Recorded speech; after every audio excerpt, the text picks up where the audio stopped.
Big boss വീട്ടിലെ പലർക്കും നമ്മുടെ രേണു സുധിയോട് പുച്ഛിച്ച ഭാവം തന്നെയാണുള്ളത്. വിശദമായി പറയുകയാണെങ്കിൽ അല്പസമയം മുൻപാണ് രേണുവിനെ കുറിച്ചുള്ള ഒരു ചർച്ച നടന്നത്. ചർച്ച നടത്തുന്നത് ആദിലയും നൂറയും അക്ബറും സരികയും കൂടിയാണ്. ഇവർ സംസാരിക്കുന്നത് ഇന്നലെ രാത്രി നടന്ന സംഭവമാണ്.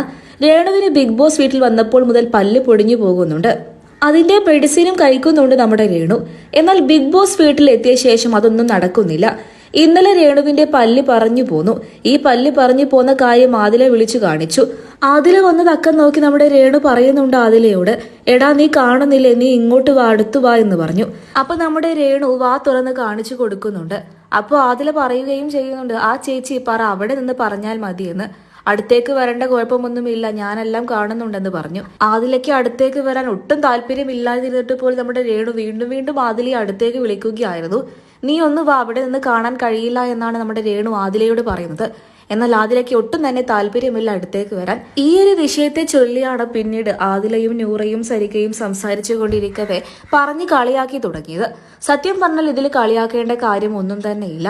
അവർക്കൊരു അസുഖം വന്നു, അത് മറ്റൊരാളോട് കൂടെ ഷെയർ ചെയ്താൽ ചിലപ്പോൾ ഒരു ആശ്വാസം കിട്ടും. അതിനു വേണ്ടിയാണ് ആദിലയുടെ അടുത്ത് പോയത്.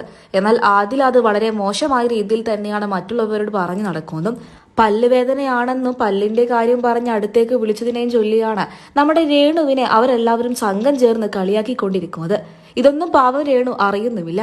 അങ്ങനെ രേണുവിനെ കുറിച്ച് തന്നെ സംസാരിച്ചുകൊണ്ടിരിക്കവേ നമ്മുടെ നൂറ പറയുന്നുണ്ട്, രേണു ചേച്ചി എപ്പോഴും പറയുന്നുണ്ടല്ലോ വീട്ടിൽ പോണമെന്ന്, എന്തായാലും ചേച്ചി അങ്ങനെ പറയുന്നതേന്ന്. അപ്പൊ നമ്മുടെ സാരിക മറുപടി പറയുന്നുണ്ട്, അതൊക്കെ സ്ട്രാറ്റജിയാണ്. ഇതിനൊക്കെ തന്നെയും താളം പിടിച്ചുകൊണ്ട് നൂറയും ആദിലയും ഒക്കെ തന്നെയും ഒപ്പമുണ്ട്. സത്യം പറഞ്ഞാൽ ഇവരെല്ലാവരും ഇപ്പൊ നമ്മുടെ രേണുവിനെ കാണുന്നത് ഒരു പരിഹാസ കഥാപാത്രമായിട്ടാണ്. കുടുംബാംഗങ്ങളുടെ മുന്നിൽ രേണുവിന്റെ മുന്നിൽ ചിരിച്ചും കളിച്ചും ഒക്കെ നിൽക്കും. എന്നിട്ട് മാറി നിന്ന് നമ്മുടെ രേണുവിനെ കുറ്റം പറയുന്ന ഒരു സാഹചര്യം ഇതിന് മുൻപും പിൻപും ഉണ്ടായിട്ടുണ്ട്. നമ്മുടെ അനുവായാലും അങ്ങനെ തന്നെയാണ്. ഒരു പരിഹാസ രൂപേണയാണ് രേണുവിനെ കാണുന്നത്.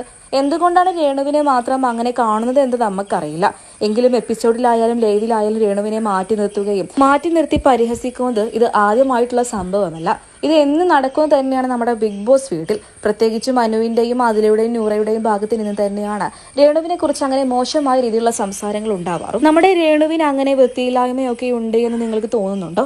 നിങ്ങളുടെ വലിയ അഭിപ്രായങ്ങൾ, രേണുവിനെ കുറിച്ചുള്ള അഭിപ്രായങ്ങൾ കമന്റ് ബോക്സിലൂടെ പറയാൻ മറക്കരുത്.